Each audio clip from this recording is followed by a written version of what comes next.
This is Fred Von Graff. I'm here with Ed Brice from Lumension. We're going to chat a little bit about their use of social media. Ed, thanks for taking the time to talk to me. Hey Fred, looking forward to the conversation. Great. So tell me a little bit about Lumension. Who is Lumension? Well, Lumension is a software company here in Scottsdale. We develop security software that is really all about protecting your IT network and also protecting the information and data that resides on that network. So as companies are more digital, the value of that information is increasing every day. So we develop solutions and technologies and services that help companies really protect that information, help them to remain compliant, and help them to protect their customer info or other types of proprietary data that they would like to. Okay. So what's your role at Lumension? I am the Senior Vice President of Marketing. We are global in scope. We have offices in multiple countries around the world. We have both a indirect selling model as well as a direct selling model. And so for a growth company, we actually have a fairly sophisticated business model that we have to support. And so in the marketing function, it keeps us pretty busy. Okay. So tell me a little bit, let's just jump right into social media. Okay. Now, you and I have gone to several conferences. I've seen you speak. I'm impressed. That's why we're here talking. Thanks. So, why did you start using social media? Well, I think one thing that we started to recognize, and I think something that every marketer really has to understand, is that it's the issue that we are no longer in control of our message. We're no longer in control of our brand experience. I mean, that truly has shifted into our ecosystem. So the customers are in control of that, the prospects. They are the ones that are out there talking about us. They are the ones that are defining the perception of our experience. So when you start looking at a lot of the research that's going on out there, word of mouth impacts or has the largest amount of impact in a B2B buying cycle just under your company website. And in fact, most people are starting to project that the company website is actually falling in its influence. So word of mouth is really where our buyer personas go to say, is this company good? Are their products good? So once you understand that, versus the old model where sales was firmly in control. You had to come to the company to get information about the products. You had to come to the company to get information about pricing. And consequently, the focus on marketing was very much about controlling the brand, controlling the message. And we've as marketing professionals, we've got to realize that we no longer control that. So the first question that you have to ask yourself, do I want to partake in the conversation that's taking place with me or without me? It's going on. So social media just happens to be some of the tools and channels that people like to use now to sort of share their experiences, to share the information that they have. So we made a decision early on that we do want to be engaged in that conversation and also make sure that it's a two-way dialogue, not just a one-way. So rather than just have people talking out there and the whole push model, you push, and you don't do a conversation, you saw that there's people are already talking, so you may as well get engaged, right? Right. And of course, for a lot of companies, it's really about culture. Again, everyone's still sort of steeped in the old model, right? And so, it's a little scary to actually say, well, gee, what happens if someone says something bad about me?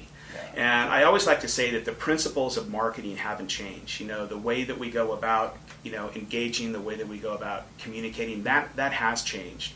But one of the principles is I'd rather know what someone is saying about me so I can do something about it. That still holds fundamentally true, and especially more so now than it ever has. So, overcoming that fear within the culture of, gee, if someone's posting bad stuff about us, it's like, I'd rather know about it because that gives me the opportunity to actually comment and either provide my point of view or provide more correct information that I wouldn't have had a chance to do otherwise.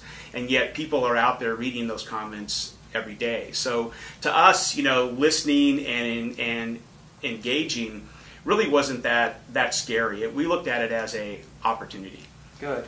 So talking about the listening, how are you monitoring? How are you listening today? Well, what the first thing we did is we wanted to really define what our social media strategy was going to be, and we said, okay, one of our goals was to create a conversational channel, so that we could actually open up the aperture, begin to understand what people are saying, what they want to engage on, and also have a engagement from the brand out, right? And also the people within the company here. We wanted to put a personal face, because at the end of the day, it's about people, and another old axiom is still very true. People still buy from people. That hasn't changed, right? So what we did is when we looked at that, we didn't go into social media with the goals of generating leads or driving sales, because I fundamentally believe in a conversational context. People are not looking to be sold to. People are looking to be educated. You have to come with something of value to add to that dialogue. And ultimately, what we really wanted to do was, how do we improve our engagement? How do we improve our listening? But we also had another objective: and from a smaller growth company, how can we tap into our ecosystem to drive the innovation? And we felt that, looking at these new emerging channels, tapping into that ecosystem to help us drive the innovation, to co-innovate, that was really, very exciting to us. So, we weren't able to flip the switch and go immediately there, but we have done some very interesting things. So from that strategy of how do we want to evolve, we're not looking at it from a revolution, we're looking at it from an evolution context. And so from there, we really established, let's first, build our channels, but let's also make sure that we want to try to drive some type of impact. And so we started where most companies start, which is the awareness phase. Can we get our message out there? Can we start to be heard? And then we quickly evolved after learning to say, wow, there's this big opportunity to have this engagement. And so therefore, we started things like our blog and a couple of other channels. And then from there, we moved into the listening phase, which is, I would say, sort of where we're at now. We're knocking on the door on the innovation side. We just launched within our customer community something that we call the Content Garden. And the Content Garden is where our customers can actually write script that our technology will distribute across an entire IT network. Oh, wow. And so we're encouraging them to write script to share with us and drive some innovation and some sharing, not just between us and our customers, but between the customers themselves. So that's really exciting. So that's just one example of how we're knocking on the door. From a listening standpoint, obviously the blog is out there, and the blog's been one of the best things that we have done. The big advantage for our blog, just to maybe get tactical for just a second, is that it's really helped us get our thought leadership story out by really focusing on driving what we would call very relevant and timely point of view content. It's been picked up by major media. We were just in the Financial Times, so literally took it right off the blog. We've been in USA Today. We've been in InfoWeek. Major magazines. But what we're doing is we're posting a point of view on very timely and relevant topics. It also gives our customer base, and as well as our industry at large, a chance to engage with us on topics, debate with us. Yeah. And it's been great. And we also have given a voice to several of our employees here. From a listening standpoint, I would say we're also scratching the surface there too. One example is that when you look at Twitter, everyone's talking about Twitter now. We look at Twitter as a great listening tool.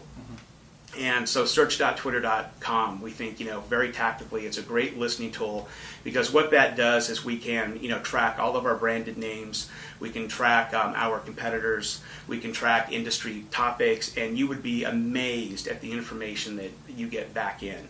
Whether a competitor is tweeting, oh, I'm about to walk into, Lumension's customer, and this is what I want to talk about, right. To, someone is having a challenge with one of our products, and we're able to very quickly get some of our customer support on that just by listening. And it's really surprising, because people really get surprised, like, wow, you guys were actually listening to this? And we said, yeah. And they've even offered to write, back to us to say, well, would you have an interest in me sharing the whole experience that I'm having with you? And so again, customer generated content, right? That is So great. again, just a quick example of how, leveraging a tool like Twitter, not so much as a outbound syndication tool, but really as a listening tool. And I think the listening aspect is where, looking ahead, you're going to see that type of technology come into CRM systems in an ever increasing way. So Those are great stories. I mean, you guys clearly get it.